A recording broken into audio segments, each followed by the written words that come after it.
गुरुर्ब्रह्मा गुरुर्विष्णु गुरुर्देवो महेश्वरा गुरुर्साक्षात् परं ब्रह्म तस्मै श्रीगुरुवे नमः।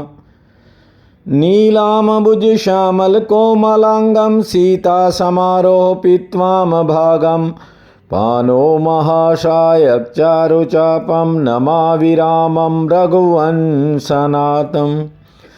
त्वमेव माता च पिता त्वमेव बन्धो च सखा त्वमेव विद्या च द्वरिणं त्वमेव सर्वं मम देव। वासुदेवसुतं देवं कंसं चानुर्मर्दनं देवकी परमानन्दं कृष्ण वन्दे जगद्धाम।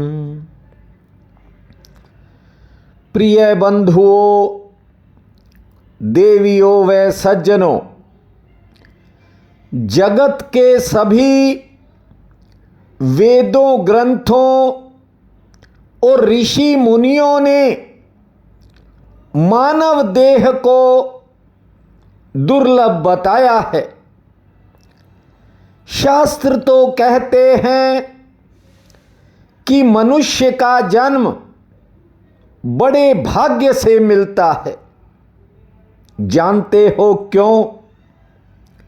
इसलिए क्योंकि बुद्धि केवल मनुष्य में ही विकसित होती है, और वो इसलिए क्योंकि मनुष्य ही दो पैरों के बल पर खड़ा होता है। गहरी बात है, ध्यान से समझिए। यदि कोई बच्चा अपने दोनों पैरों और दोनों हाथों के बल पर चलता रहे तो वह कभी मनुष्य नहीं बन सकेगा।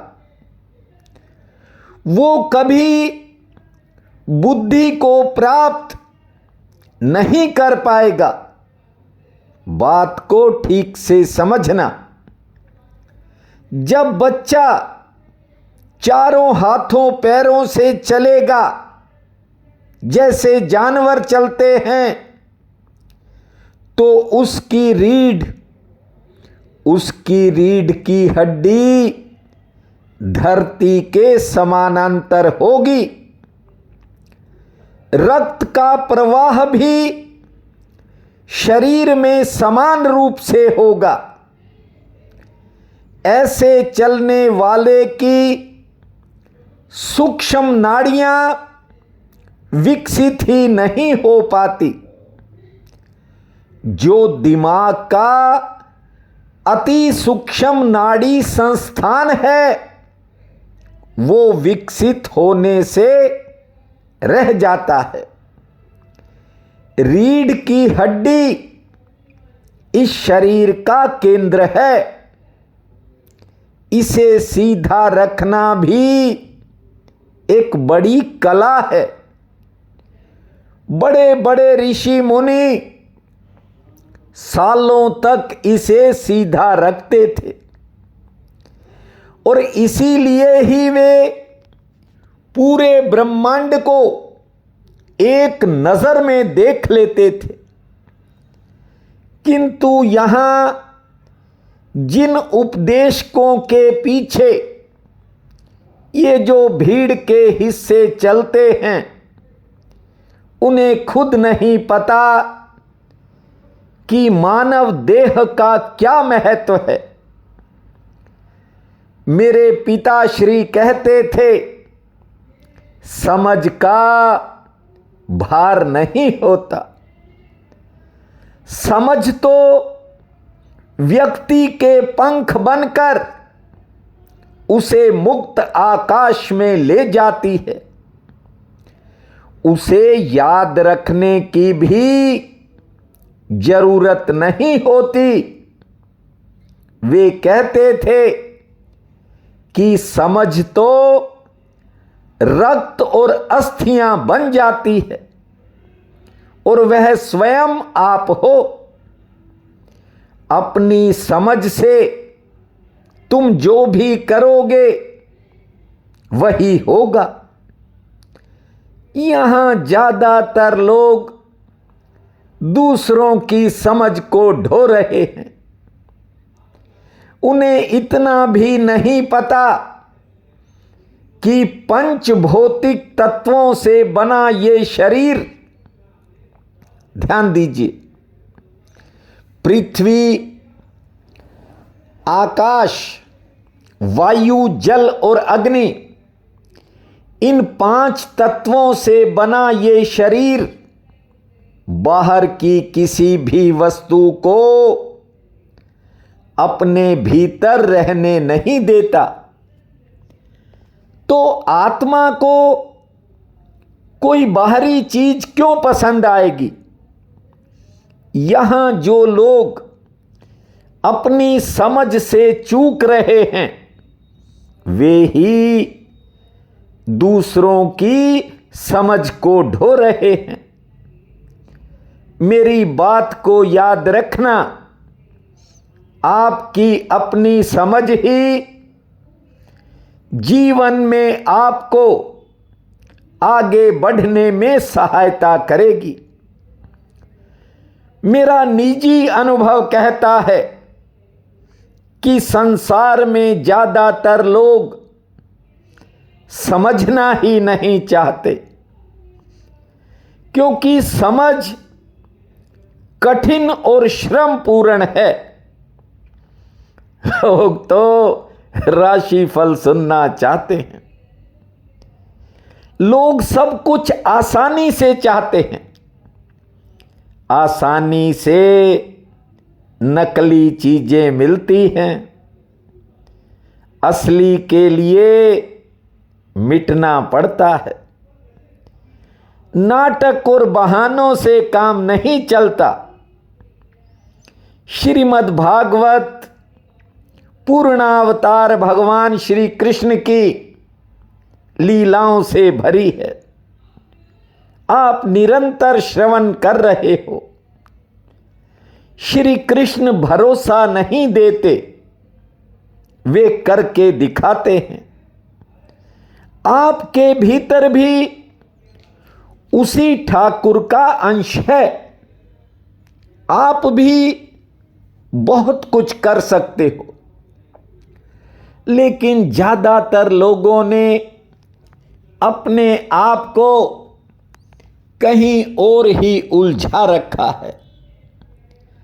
कल की कथा में कन्हैया ने नंद बाबा से कहा कि इस बार हम देवराज इंद्र की पूजा नहीं करेंगे, हम अपने गिरिराज जी का पूजन करेंगे। हालांकि नंद बाबा मान गए थे, लेकिन उनके मन में एक डर था कि कहीं इंद्र देवता नाराज न हो जाएं, कहीं वे वर्षा करना ही बंद कर दें। यदि वर्षा ही नहीं होगी तो गायों को चरने के लिए घास कहां से आएगी? कन्हैया बाबा के मन की व्यथा जान गए। उन्होंने कहा, बाबा आप फिक्र मत करो, इंद्र के कान मरोड़ने वाला भी ऊपर बैठा है। ये ठीक है कि लोगों को लगता है कि वर्षा इंद्र देवता करते हैं, लेकिन ये होती किसी और के हुक्म से है। भगवान कृष्ण ने परंपरा तोड़ दी है। ध्यान देना बात की तरफ। वे इंद्र के अभिमान को चकनाचूर करना चाहते थे। उन्होंने कहा कि इस बार इंद्र की जगह गिरिराज जी की पूजा होगी, और गिरिराज भगवान प्रत्यक्ष रूप में प्रकट होकर ब्रिजवासियों को दर्शन देंगे। श्री कृष्ण गोविंद हरे मुरारी, हे नाथ नारायण वासुदेवा। श्री कृष्ण गोविंद हरे मुरारी, हे नाथ नारायण वासुदेवा। हे नाथ नारायण वासुदेवा, हे नाथ नारायण वासुदेवा। श्री कृष्ण गोविंद हरे मुरारी, हे नाथ नारायण वासुदेवा। ब्रिजवासियों ने तरह तरह के व्यंजन तैयार किए, 56 भोग बना और सुबह सभी ब्रिजवासी गोवर्धन पर्वत के किनारे पहुंचे हैं। नंद बाबा ने कहा, कन्हैया, तुमने ही ये नई परंपरा, ये नई पूजा शुरू की है, इसलिए पूजन भी तुम ही करवाओ। देखिए, माँ बाप के सामने बेटा भगवान की भक्ति करे, ठाकुर का पूजन करे, तो माता पिता की खुशी स्वाभाविक बात है, उनके लिए गर्व की बात होती है। पर अब समय बदल गया, ज्यादा पढ़ लिख गए, ज्यादा पैसा आ गया और अपने आप को ज्यादा बुद्धिमान समझने लग गए। आजकल संतान कहती है, क्यों पाखंड के चक्कर में फंस रहे हो। 20 साल पहले एक क्रिश्चियन मैडम का बेटा मेरे पास आता था। जब मैं पूजा करता, वो घंटों बैठा रहता था और कई कई बार मुझे कहता कि मैं अपने घर तो ऐसा कर नहीं सकता, ना ही मैं करवा सकता हूं, पर मुझे बड़ा आनंद मिलता है। ये पूर्व जन्म के ही कोई पुण्य कर्म होते हैं, जो पूजन भक्ति में मन लगता है। जो माँ बाप अपने बेटे को ठाकुर का पूजन करते देखते हैं, उन्हें गर्व होता है। जब कन्हैया गिरिराज जी की पूजा कर रहे थे, तो स्वयं ही गिरिराज बनकर प्रकट हो गए। नीचे स्वयं पूजन कर रहे हैं और ऊपर गिरिराज बनकर ब्रिजवासियों से कह रहे हैं कि मैं तुम्हारी पूजा से प्रसन्न होकर तुम्हें दर्शन देने आया हूं। मैं गिरिराज भगवान हूं। और कन्हैया नीचे अपने नंद बाबा से कह रहे हैं कि दर्शन कर लो बाबा, गिरिराज भगवान प्रकट हो गए हैं।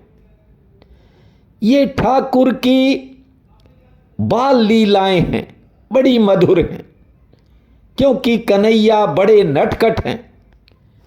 अपनी पूजा खुद ही करवा रहे हैं, 56 प्रकार के व्यंजनों से खुद को ही भोग लगा रहे हैं, नीचे से खुद ही खिला रहे थे और ऊपर स्वयं ही खा रहे थे। सभी ब्रिजवासियों ने पहले पूजन किया, फिर गिरिराज जी को खिलाया पिलाया और फिर बाद में सबने नंगे पांव चलकर गोवर्धन जी की परिक्रमा की। परिक्रमा करने के बाद जब सब थक चुके थे, वहीं गोवर्धन के किनारे ही एक साइड में डेरा डाल लिया। थके हुए थे, सब वहां सो गए और उधर इस पूजा को देखकर इंद्रदेव भारी क्रोध से भर गए। उन्होंने मूसलाधार वर्षा शुरू कर दी। भयंकर बिजली चमकने लगी, ओले गिरने लग गए, तेज आंधियां चलने लगी, वृक्ष जड़ सहित उखड़कर गिरने लगे। ऐसा भयंकर दृश्य बन गया मानो चारों तरफ पानी ही पानी हो गया। जैसा इस बार हमारे पंजाब में हुआ है, पानी पानी हो गया, जहां देखो पानी ही पानी। इंद्र ने ऐसी भयानक वर्षा कर दी कि तमाम ब्रिजवासी घबरा गए। कन्हैया से कहा, हमें किसी तरह बचा लो। बस फिर क्या था, ठाकुर ने बाएं हाथ को आगे बढ़ाया है और हाथ की सबसे जो छोटी अंगुली होती है उसको इशारा किया। 7 कोस का पहाड़ छतरी बन गया। ठाकुर की छोटी सी अंगुली पर पहाड़ छाता बन गया। देवताओं ने पुष्प बरसाए और बाजे बजाए हैं। 7 दिन श्रीमद् भागवत में लिखा है, 7 दिन 7 रातें पहाड़ उस नन्ही सी अंगुली पर टिका रहा। अभी चौथा दिन था, मैया को तरस आ गया।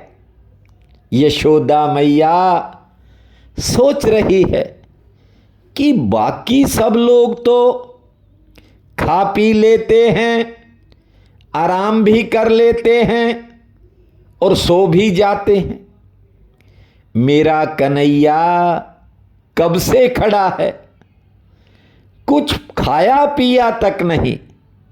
मैया ने ब्रिजवासियों को कहा, थोड़ी देर तुम संभाल लो ताकि मेरा लाला भी कुछ खा पी ले।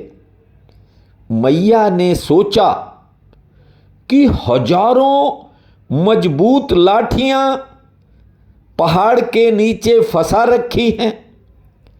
यदि मेरा लाला छोटा सा कन्हैया थोड़ी देर के लिए हट भी गया तो क्या ही फर्क पड़ेगा। ब्रिजवासियों ने कहा, ठीक है मैया, थोड़ी देर लाला को आराम करवा देते हैं।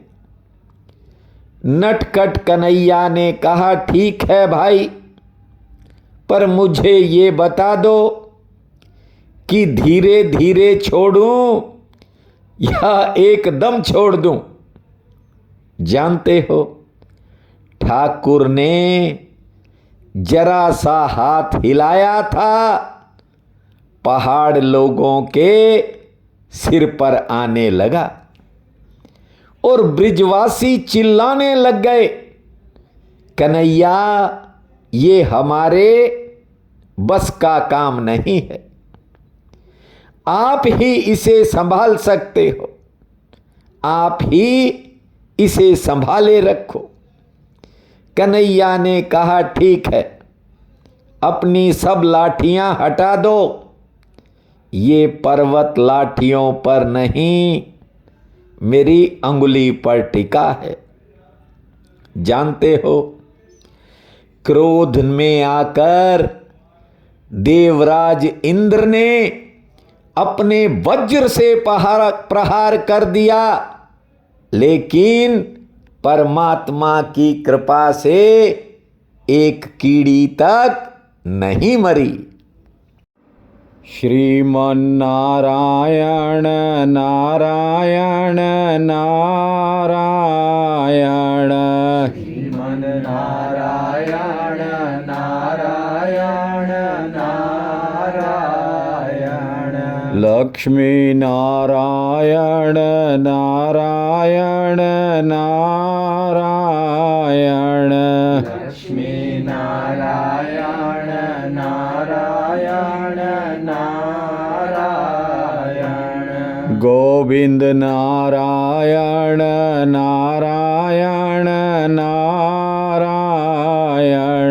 गोविंद नारायण नारायण नारायण। श्रीमन्नारायण नारायण नारायण। श्रीमन्नारायण नारायण नारायण। जब इंद्र ने देखा कि वज्र के प्रहार से एक कीड़ी तक नहीं मर पाई तो उसका अभिमान चूर चूर हो गया। हालात सब सामान्य हो गए, वर्षा रुक गई, बादल साफ हो गए। भगवान ने कहा कि गिरिराज भी मेरा ही रूप है।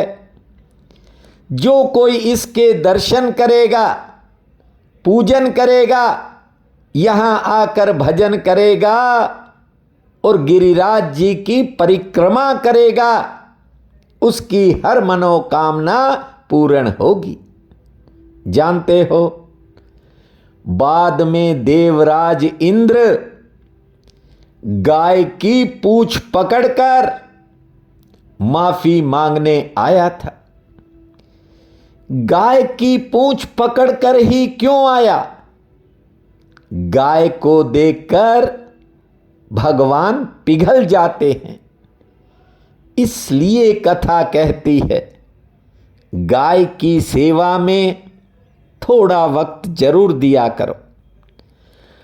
वर्तमान समय में घर में गाय रखना मुश्किल है, लेकिन कहीं भी जाकर, किसी गौशाला में ही जाकर गाय की कुछ सेवा कर दिया करो। कथा में लिखा है, जो गाय की सेवा कर लेता है वो गोपाल के दर्शन भी कर लेता है। इंद्र ने ठाकुर के चरणों में गिरकर क्षमा मांगी। तब ठाकुर ने कहा, आगे कभी अभिमान मत करना, जाओ अपना सिंहासन संभालो।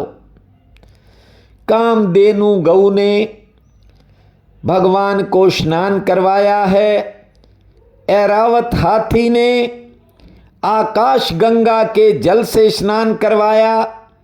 सब ऋषि महर्षियों देवताओं ने भगवान पर पुष्प वर्षा की है। ध्यान दीजिए, नंद बाबा एकादशी का नियम से व्रत करते थे। वैसे भी एकादशी का व्रत सबको ही करना चाहिए। मनुष्य के शरीर में 10 इंद्रियां और 1 मन है और इनके द्वारा ही सब प्रकार के पाप होते हैं। ध्यान से समझिए, एकादशी का व्रत करने से 10 इंद्रियों और मन के द्वारा किए गए पापों का नाश हो जाता है। शास्त्रों में लिखा है कि एकादशी के दिन पाप मनुष्य के शरीर से निकलकर अन्न में छिप जाता है। एकादशी के दिन अनाज खाया जाए तो पाप वापिस लौट आते हैं। यदि एकादशी के दिन अनाज न खाया तो पाप खत्म हो जाते हैं। वेद शास्त्रों का वचन है कि महीने की दोनों एकादशियों के दिन अनाज नहीं खाना चाहिए। नंद बाबा ने जीवन भर एकादशी का व्रत किया, लेकिन अब उम्र ज्यादा हो चली थी, वृद्ध अवस्था आ गई। उन्होंने सोचा अब व्रत निभ नहीं पाएगा, इसलिए एकादशी के व्रत का उद्यापन कर देता हूं। नंद बाबा ने सबको निमंत्रित किया और रात्रि में ही यमुना स्नान करने निकल गए। 2 से 3 बजे का समय था रात्रि का। उन्हें समय का कोई ध्यान ही नहीं रहा। जब नहाने लगे तो वरुण देवता के दूत आए और नंद बाबा को पकड़कर वरुण लोक में ले गए। उधर जब ठाकुर को पता चला तो उन्होंने भी छलांग लगा दी यमुना में और सीधे वरुण लोक पहुंच गए। जब ठाकुर वरुण लोक में पहुंचे तो वरुण देवता ने उनका बहुत सत्कार किया और कहा कि प्रभु, हमारे सेवकों से अनजाने में ये अपराध हो गया, हमें क्षमा करो। कन्हैया ने नंद बाबा को साथ लिया और वापिस लौट आए। ग्वाल बालों ने नंद बाबा से पूछा कि आप कहां गए थे? बाबा ने कहा कि लाला ने हमें बैकुंठ का दर्शन करवा दिया। उनके लिए तो वरुण लोक ही बैकुंठ है। जैसे आजकल लोग कनाडा, अमेरिका, स्विट्जरलैंड घूम आते हैं तो फिर यहां आकर कहते हैं कि वो तो स्वर्ग है। लोगों को पता ही नहीं कि स्वर्ग क्या है, स्वर्ग में कितने दिव्य सुख होते हैं। इसलिए नंद बाबा भी वरुण लोक को ही बैकुंठ लोक मान रहे हैं। पूरे ब्रिज में नंद बाबा कहते रहते थे कि हमको तो लाला ने बैकुंठ का दर्शन करवा दिया। एक दिन ग्वाल बालों ने कन्हैया से कहा, भैया हम भी तो तोरे अपने हैं, क्या हमसे तुम्हारा कोई नाता नहीं है क्या? भाई तू अपने नंद बाबा को बैकुंठ दिखा सकता है तो एक बार हमको भी दिखा दे। देखिए, जिसके साथ अपनापन होता है उस पर इंसान अपना दावा भी करता है। ग्वाल बालों ने कन्हैया से कहा कि हमें बता दे, तू हमें बैकुंठ दिखाएगा कि नहीं? जानते हो ठाकुर ने क्या कहा? उन्होंने कहा कि अभी तक तो बाबा को बैकुंठ नहीं दिखाया, पर तुम्हें जरूर दिखा दूंगा। ध्यान से सुनिए कथा। ठाकुर ने सोचा कि व्यक्ति 3 बंधनों में बंधा रहता है, अविद्या, काम और कर्म। ये 3 ही बंधन हैं व्यक्ति के जीवन में। अविद्या मैंने अज्ञान, काम मैंने वासना, और व्यक्ति जो कर्म करता है उसके फल की इच्छा। ये ही तीन बंधन हैं मनुष्य के जीवन में। अविद्या, काम और कर्म के बंधन से यदि कोई इंसान छूट जाए तो फिर परमात्मा को पाने में कोई रुकावट है ही नहीं। ये तीन बंधन ही जीव को ऊंची नीची योनियों में ले जाते हैं। परमात्मा ने सोचा, कन्हैया सोचते हैं कि ये अपने तपोबल से तो कभी बैकुंठ जा नहीं सकते, मैं इन्हें अपनी करुणा के द्वारा इन्हें बैकुंठ का दर्शन करवा देता हूं। ठाकुर ने एक दिन ब्रह्म रात्रि के समय हृदय में स्नान करवाया और योग माया के द्वारा सभी ग्वाल बालों को बैकुंठ ले गए। नंद बाबा को भी साथ लेकर गए और वहां जाते ही कन्हैया चतुर्भुज रूप में आ गए। जब सब ग्वाल बालों ने देखा उन्हें बड़ा आश्चर्य हुआ। अरे, जिन्हें हम अपना सखा मानते थे वे तो साक्षात भगवान हैं। देखिए, यहां ये बात स्पष्ट होती है कि यदि कोई व्यक्ति नौका का सहारा ले ले तो बिना किसी पुल के, बिना तैरे ही नदी के पार हो जाता है, क्योंकि उसके पास नौका का सहारा है। उसी प्रकार यदि जीव भगवान का सहारा ले ले तो संसार रूपी इस सागर के पार उतर सकता है। ठाकुर अपनी कृपा के द्वारा जीव को भव सागर से पार उतार देते हैं।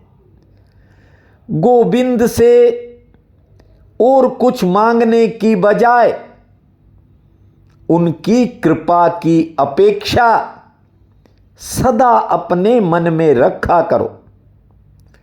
उसे सब पता है कि क्या करना है, क्या देना है, क्या लेना है। अब प्रभु कृपा करो एहि भांति, सब तज भजन करहूं दिन राति।